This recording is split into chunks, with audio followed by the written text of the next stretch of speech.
সকালে ঘুম থেকে উঠেই প্রথমেই কিন্তু চা খাওয়া পড়ে। তারপর সারাদিন ক্লান্তি দূর করতে দিনে কয়েকবার কিন্তু চা খাওয়া পড়ে। তাই মনে মনে চিন্তা করছিলাম যে চার সাথে যদি একটি বিস্কুট তৈরি করা যায়। আজ নতুন আমি একটি বিস্কুট তৈরি করছি, আপনাদের সাথে শেয়ার করব, আর খেতে কীরকম লেগেছিল সেটিও শেয়ার করব আপনাদের সাথে। আশা করি আপনাদের অনেক বেশি ভালো লাগবে। আসসালামু আলাইকুম, আশা করি সবাই অনেক বেশি ভালো আছেন। আর আজকের রেসিপি কি হতে চলছে সেটি তো আপনারা দেখতেই পারছেন। তাহলে চলুন এরকম মজার একটি রেসিপি আপনাদের সাথে শেয়ার করে নিই। ওই তো দেখতেই পারছেন আমি যে বিস্কুট তৈরি করেছিলাম খেতে কিন্তু অসাধারণ লেগেছিল, ভীষণ মজার ছিল এই বিস্কুটটি। আর ওই তো দেখুন আপনারা কীরকম মচমচে হয়েছে, আর মুখে দিলেই কিন্তু মিলিয়ে যাবে, এত মজার বিস্কুট ছিল। আমি প্রথমেই দেখে তো মনে করেছিলাম যে তেমন একটা ভালো লাগবে না। এই তো আমি কিন্তু বাদাম দিয়ে তৈরি করব। আমি বাজার থেকে 20 টাকার বাদাম নিয়ে এসেছিলাম। যেহেতু প্রথম আমি তৈরি করব, আমি তো জানি না ভালো হবে কি খারাপ হবে, সেজন্য অল্প করেই কিন্তু তৈরি করছিলাম। ওই তো আমি ওইগুলো ঢেলে দিয়ে যতটুকু সম্ভব চালগুলো দিতে হবে। আর এগুলো যেমন সরতে চাইছিল না এরকম, যাই হোক তারপরও কোনো সমস্যা নেই, যদি চাল থেকেও তাকে কোনো সমস্যা হবে না। একটু চেষ্টা করছিলাম চালগুলো যদি সরানো যায়। তারপর আমি শিলপাটা দিয়ে কিন্তু পিষে নেব, আমি কোনো পানি এড করব না। আর আপনারা চাইলে ব্লেন্ডার দিয়েও করতে পারবেন। আমার ঝামেলা মনে হচ্ছিল ব্লেন্ডার দিয়ে, আর ব্লেন্ডার দিতে হবে, আর শিলপাটা কিন্তু ফট করে ফেলে দিয়ে ফটাফট পিষে নিতে পারবেন। আমার যেরকম সুবিধা মনে হয়েছিল ঠিক সেরকমই করেছি। ওই তো কোনো পানি দিইনি আমি, পানি না দিয়ে কিন্তু ওইরকম করে নিয়েছিলাম। আর দিয়ে দেব 1 কাপ ময়দা। ময়দা না থাকলে আটা দিয়েও আপনারা কিন্তু করতে পারেন। এরকম ভালোভাবে ডলে ডলে কিন্তু মাখাতে হবে। আর মাখাতে মাখাতে মনে হবে যে এরকম হয়েছে, তখন বুঝতে পারবেন যে একটু হবে। তারপর মিশিয়ে দেব এখন ঘি 1 চামচ মিশিয়ে তারপর ভালোভাবে ডলে ডলে আবার মাখাতে হবে।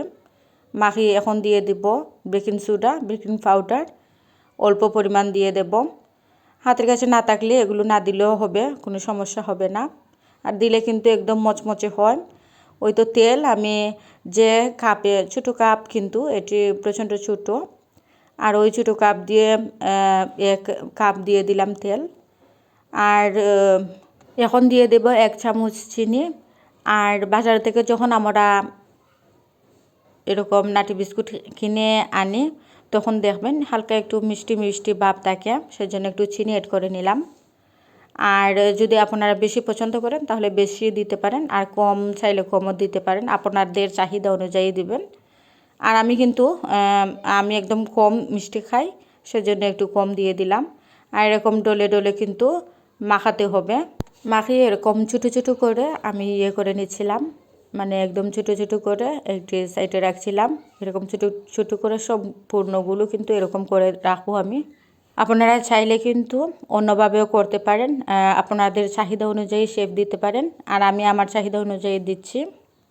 এই তো আমার সবগুলো শেষ হয়ে আসছে আস্তে আস্তে, তো সবগুলো দেখিয়ে দিচ্ছিলাম। আমি কয়েকটি অফ ক্যামেরায় কিন্তু বানিয়ে নিয়েছিলাম। ওই তো ওই দিয়ে আমি একটি চাপ দিব, চাপ দিয়ে কিন্তু এই সুন্দর চলে আসবে, মানে সুন্দর করে এরকম ফুল চলে আসবে। আর ওইরকম ফুলই আমি চাইছিলাম। তারপরও কয়েকটি আমি দেখাচ্ছি আপনাদেরকে কীরকম চাপ দিয়ে দিয়ে ওইরকম চাপ দিয়ে দিয়ে কিন্তু আমি করে নিয়েছিলাম। আপনারা চাইলে অন্য জিনিস দিয়েও এরকম করতে পারেন, কোনো সমস্যা নেই। ওই তো এই বিস্কুট কিন্তু খেতে একদম নাটি বিস্কুটের মতো ছিল, আর ভীষণ মজার ছিল। আর হাতের বানালে তো বুঝতেই পারছেন কীরকম স্বাস্থ্যসম্মত হবে। আপনারা কিন্তু চাইলে বাসায় তৈরি করতে পারেন এরকম। যাই হোক এখন আমার সম্পূর্ণগুলো হয়ে গিয়েছে। এখন আমি চুলায় বসিয়ে দিয়েছিলাম অফ ক্যামেরা, এক এক করে এরকম ডাইরেক্ট চুলার মধ্যে দিয়ে দিয়েছিলাম। এখন দিয়ে আর ঢাকনা দিয়ে ডেকে রাখবো 10-15 মিনিটের জন্য, একদম কম আছে। এই তো অফ ক্যামেরায় আমি তুলে রেখেছিলাম। আর এই যে আমার বিস্কুটগুলো হয়ে গিয়েছে। এখন আমি চা দিয়ে পরিবেশন করে আপনাদেরকে দেখাবো। চায়ের সাথে কিন্তু বেশ যায়, নাটি বিস্কুট কিন্তু অনেক ফেভারিট আমার। আর এরকম বাদাম দিয়ে ঘরোয়া পদ্ধতিতে করলে তো আর কথাই নেই, আর ভীষণ মজার ছিল। এরকম জোরে হয়েছিল আর খেতে কিন্তু ভীষণ মজার ছিল। আপনারা চাইলে বাসায় কিন্তু ট্রাই করতে পারেন একবার, মুখে দিলেই কিন্তু মিলিয়ে যাবে এরকম। আর যারা যারা আমার ভিডিওটি দেখে একটু কম উপকৃত হয়েছেন প্লিজ চ্যানেলটি সাবস্ক্রাইব করে রাখবেন, আর যারা অলরেডি করে রেখেছেন তাদেরকে অসংখ্য ধন্যবাদ। আর বলে দিচ্ছি, আবারও মনে করিয়ে দিচ্ছি, প্লিজ একটি লাইক দিয়ে আমার ভিডিওটি দেখবেন।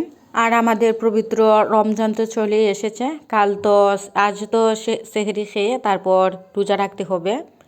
কাল কিন্তু রোজা রাখতে হবে আমাদের। আর ছায়ের পরিমাণটা অনেকটা কমে যাবে, শুধু রাত একবার খাওয়া পড়বে। একবার কি যদি জেগে থাকি তাহলে তো বারবারই জেগে খেতে হবে। যাই হোক, সবাইকে রমজান মুবারক। সবাই ভালো থাকবেন, সুস্থ থাকবেন। খুদা হাফিজ।